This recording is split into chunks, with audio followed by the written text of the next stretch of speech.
ভূ রাজনীতির এক চরম ক্রান্তিকালে দাঁড়িয়ে আছেন বাংলাদেশ। পর্দার আড়ালে কি চলেছে? কোনো বড় ধরনের সামরিক চাল, নাকি বর্তমান সরকারকে হটিয়ে অন্য কাউকে পুনর্বাসনের প্রস্তুতি? ভারতের সাম্প্রতিক মিসাইল পরীক্ষা এবং সীমান্তে 3টি নতুন সামরিক ঘাঁটিকে ঢাকাকে দেওয়া দিল্লির সরাসরি কোনো প্রাথমিক হুমকি, এক চরম অস্তিত্বের সংকটের দেশ। আর ঠিক এই মুহূর্তে কি হতে যাচ্ছে আমাদের পরবর্তী পদক্ষেপ?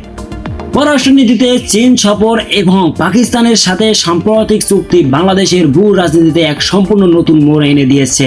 এর পরই ভারতের মিসাইল পরীক্ষা প্রমাণ করেছে বাংলাদেশ ও ভারত এখন কার্যকর মুখোমুখি অবস্থানে দাঁড়িয়ে। 7 থেকে 8 মাস আগে বাংলাদেশের আকাশে অগ্নি-5 নিউক্লিয়ার মিসাইলের যে মহড়া ভারত চালিয়েছিল, গত কয়েকদিন আগের পরীক্ষাটি ছিল তার চেয়েও বেশি উস্কানিমূলক। এটি কেবল কোনো কারিগরি পরীক্ষা নয়, বরং ঢাকাকে দেওয়া দিল্লির একটি সরাসরি প্রাথমিক হুমকি। ভারতের এই আগ্রাসী মনোভাব স্পষ্টতেই আমাদের সার্বভৌমত্বের উপর আঘাত হানে। নরেন্দ্র মোদীর সরকার বর্তমানে অখণ্ড ভারত ও রাম রাজত্ব প্রতিষ্ঠার নেশায় বুঁদ হয়ে আছে। তারা বাংলাদেশকে তাদের একটি অনুগত প্রদেশ হিসেবে দেখতে চায়। প্রিয় দর্শক, এই উদ্ভট পরিস্থিতিতে চীনের সাথে কৌশলগত বন্ধুত্ব এবং পাকিস্তানের সাথে প্রতিরক্ষা সমঝোতা বাড়ানো ছাড়া বাংলাদেশের হাতে দ্বিতীয় কোনো কার্যকর বিকল্প নেই। আর তাই তারেক রহমানের সরকার পাকিস্তান এবং চীনকে বেছে নিয়েছে। এটি নিঃসন্দেহে জনাব তারেক রহমানের একটি অত্যন্ত সাহসী সিদ্ধান্ত। তবে এর মধ্যে সংখ্যাও আছে। বিএনপি এদিকে যেমন ভারত বিরোধী বলে ঢুকতে চাইছে, অন্যদিকে তেমনি দেশের ভেতরে কিছু নির্দিষ্ট গোষ্ঠী ও মিডিয়ার প্রেমে হাবুডুবু খাচ্ছে। ভারত যতই আগ্রাসী হচ্ছে, দলটির ভেতরে কেউ কেউ দেশীয় দালালদের সাথে আপোষ করেছে। এই কনফ্লিক্ট অফ ইন্টারেস্ট বা স্বার্থের সংঘাত দলটিতে রাজনৈতিকভাবে ধ্বংস করে দিচ্ছে কিনা তা ভাবনার বিষয়। শেখ হাসিনাও জানতেন যে ভারত তাকে কেবল ব্যবহারের বস্তু হিসেবে দেখে। তাই তিনি যখনই চীনমুখী হতে চেয়েছিলেন, 5 আগস্টের গণঅভ্যুত্থানে ভারত তাকে রক্ষা করেনি। তবে দিল্লির শর্ত এখন একটাই, হাসিনাকে তখনই আবার ক্ষমতায় বসানো হবে যখন তিনি বাংলাদেশের স্বাধীন সত্তা বিসর্জন দিয়ে ভারতের মুখ্যমন্ত্রী হতে রাজি হবেন। হাসিনা ছিলেন একজন ক্ষমতালোভী সাইকোপ্যাথ। তার কাছে দেশ বা জনগণের চেয়ে নিজের চেহারা বড় ছিল। ভারতকে সব উজাড় করে দিয়েও তিনি কেবল নিজের স্বৈরাচার কর্তৃক টিকিয়ে রাখতে চেয়েছিলেন। এই ধরনের মানসিকতার শাসকরা দেশের সার্বভৌমত্ব বিক্রি করে দ্বিতীয় দ্বিধাবোধ করেন না। অনেকে ভেবেছিল তারেক রহমানও হয়তো দিল্লির আশীর্বাদে চলবেন, কিন্তু সবাইকে অবাক করে দিয়ে তিনি সেই দাসত্বের পথে হাঁটেননি। সম্প্রতি দেশের সেনা প্রধানের বক্তব্যে একটি গভীর সত্য ফুটে উঠেছে। তিনি রাডার উদ্বোধনী অনুষ্ঠানে সতর্ক করেছিলেন যে আমাদের কোনো শক্তিশালী এয়ারফোর্স নেই এবং অন্তরীণ কন্দন চললে দেশের স্বাধীনতা বিপন্ন হবে। বিগত দিনগুলোতে রাজনীতিবিদরা জনগণের টাকা বিদেশে পাচার করেছেন, কিন্তু দেশ রক্ষায় সামরিক বাজেট বাড়াননি। এই অবস্থানেই প্রমাণ করে সামরিক দিক দিয়ে আমরা কতটা দুর্বল। অন্যদিকে ভারত কেবল মুখে হুমকি দিয়ে বসে নেই। তারা পশ্চিমবঙ্গ, বিহার ও আসামে বাংলাদেশকে ঘিরে 3টি নতুন সামরিক ঘাঁটি নির্মাণ করেছে। এমনকি পশ্চিমবঙ্গের নির্বাচনে কারচুপি করে বিজেপিকে ক্ষমতায় আনা হয়েছে, যাতে বাংলাদেশের উপর সামরিক চাপ প্রয়োগ করা সহজ হয়। অন্যদিকে তিস্তা মহাপরিকল্পনা এবং উত্তরবঙ্গের নতুন বিমান ঘাঁটি গড়ার উদ্যোগ ভারতের ঘুম হারাম করে দিয়েছে।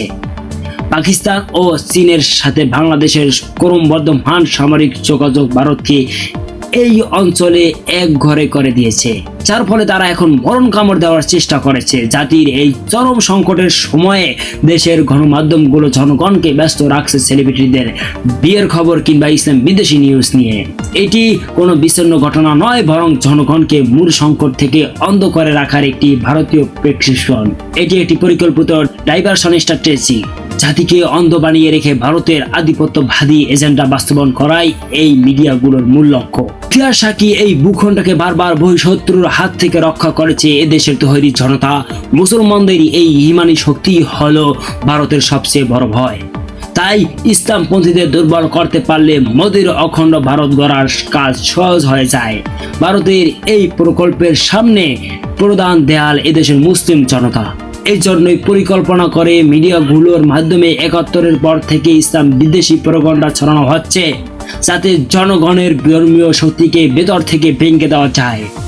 আমার মতো লাখো মানুষ যারা এসব নিয়ে কথা বলে, তারা এবং বিশেষ করে মুজাহিদরা আজ এই দেশের প্রধান টার্গেট। বিশ্বের সব সফল সেনাবাহিনী তাদের দেশের সংখ্যাগরিষ্ঠ মানুষের আদর্শ ও ডানপন্থীর উপর ভর করে চলে, অথচ আমাদের ডিবেস্টে তথাকথিত সেকুলার হওয়ার চেষ্টা করেছে এবং বিতর্কিত ব্যক্তিদের নিজেদের মুখপাত্র বানাচ্ছে। ইসলামপন্থীদের দূরে ঠেলে দিয়ে একা ভারতের মোকাবেলা করা অসম্ভব। এটি একটি আত্মঘাতী সিদ্ধান্ত। নিজেদের মধ্যকার ছোটখাটো মতভেদ ভুলে ইমানি শক্তিতে ঐক্যবদ্ধ হতে হবে। মুসলিম উম্মাহর ঐক্য আধিপত্যের বিরুদ্ধে একমাত্র দেয়াল। আমাদের মিডিয়া বয়কট করতেই হবে। যারা গণমাধ্যমে ইসলাম বিদ্বেষ ছড়াচ্ছে তাদের সম্পূর্ণ বয়কট করতে হবে। রাষ্ট্র গঠনে ইসলামপন্থীদের গুরুত্ব ভূমিকা রাখতে হবে। শুধু আবেগ দিয়ে যুদ্ধ জয় সম্ভব নয়। তরুণ প্রজন্মকে ভূ রাজনীতি বা প্রতিরক্ষা বিষয়ে সচেতন হতে হবে। সামরিক বাহিনীকে আধুনিকায়ন ও প্রতিরক্ষা বাজেট বৃদ্ধির জন্য রাষ্ট্রের উপর চাপ সৃষ্টি করতে হবে। মনে রাখতে হবে আমেরিকা আর ভারত একই মুদ্রার এপিঠ ও পিঠ। বাংলাদেশ আমেরিকাকে জায়গা দেওয়া মানে ভারতকে ডেকে আনা। তাই মিত্র নির্বাচনে সতর্ক হতে হবে। হিন্দুদের তোষণ করার মানসিকতা পরিহার করে তাদের আসল এজেন্ডা সম্পর্কে সচেতন হতে হবে। আমাদের প্রধান করণীয় হলো ভারতীয় পণ্য বর্জনের আন্দোলনকে আরো বেগবান করা। অর্থনৈতিকভাবে দুর্বল করতে না পারলে তাদের দাদাগিরি বন্ধ হবে না।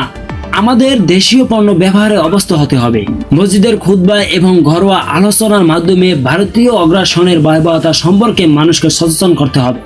প্রতিটি মুসলিমকে যে কোনো সংকটের জন্য প্রস্তুত থাকতে হবে। পাড়া মহল্লায় যুবকদের শারীরিক শক্তি অর্জনের মনোযোগ দিতে হবে। ব্যায়াম, মার্শাল আর্ট বা আত্মরক্ষামূলক প্রশিক্ষণের মাধ্যমে সক্ষমতা বাড়াতে হবে। কেবল একটি রাষ্ট্রের উপর নির্ভর না করে মুসলিম বিশ্ব এবং তুর্কি বা পাকিস্তানের মতো বন্ধুপরিতম রাষ্ট্রের সাথে প্রতিরক্ষার সম্পর্ক জোরদার করার জন্য সরকারের উপর জনচাপ সৃষ্টি করতে হবে। সোশ্যাল মিডিয়ায় ভারতীয় হিন্দুত্ববাদী প্রোপাগান্ডার বিরুদ্ধে পাল্টা যুক্তিতে সত্য তথ্য ছড়িয়ে দিতে হবে। এই তথ্য যুদ্ধে জয়ী হতে না পারলে আমাদের নতুন প্রজন্ম মানসিকভাবে পরাধীন হয়ে পড়বে। দেশের যে কোনো জায়গায় কোনো মুসলিমকে যদি জঙ্গি নাটক সাজিয়ে অবরুদ্ধ করার চেষ্টা করা হয় তবে একতাবদ্ধভাবে তার প্রতিবাদ করতে হবে এবং সেই ভাই ও তার পরিবারের পাশে দাঁড়াতে হবে। সব পরিস্থিতির মোড়ে থাকতে হবে মজবুত ঈমান, আত্মশুদ্ধি এবং আল্লাহর উপর পূর্ণ ভরসা। চারিত্রিক সংশোধনের মাধ্যমে আল্লাহর সাহায্য লাভ করা সম্ভব। জাতীয় সংস্কৃতি ও পাপাচার ত্যাগ করে সুন্নাহর আলোকে জীবন গঠন করতে হবে। যার অন্তরে আল্লাহর ভয় থাকে সে পৃথিবীর কোনো শক্তিকে ভয় পায় না। এই তেজি ঈমানই হবে আমাদের বিজয়ের প্রধান হাতিয়ার এবং সার্বভৌমত্ব রক্ষার চূড়ান্ত শক্তি। মনে রাখবেন, প্রকৃত উগ্রবাদ ও সন্ত্রাস কারা চালাচ্ছে তা বর্তমান বিশ্ববাসী দেখছে। ভারত, ইসরায়েল ও আমেরিকা আজ এক সূত্রে গাঁথা। তাই অস্তিত্বের লড়াইয়ে ঘুমিয়ে থাকার আর কোনো সুযোগ নেই। সুপ্রিয় দর্শক, তারেক রহমানের এই ভারত বিরোধী সাহসী অবস্থানে আপনি খুশি কিনা তা আমাদের ভিডিওর কমেন্ট বক্সে অবশ্যই জানিয়ে দিন। আপনার মূল্যবান মতামত আমাদের জানান। ভিডিওটি ভালো লাগলে লাইক দিন, বন্ধুদের সাথে শেয়ার করুন এবং চ্যানেলটি সাবস্ক্রাইব করে আমাদের সাথে থাকুন। ধন্যবাদ।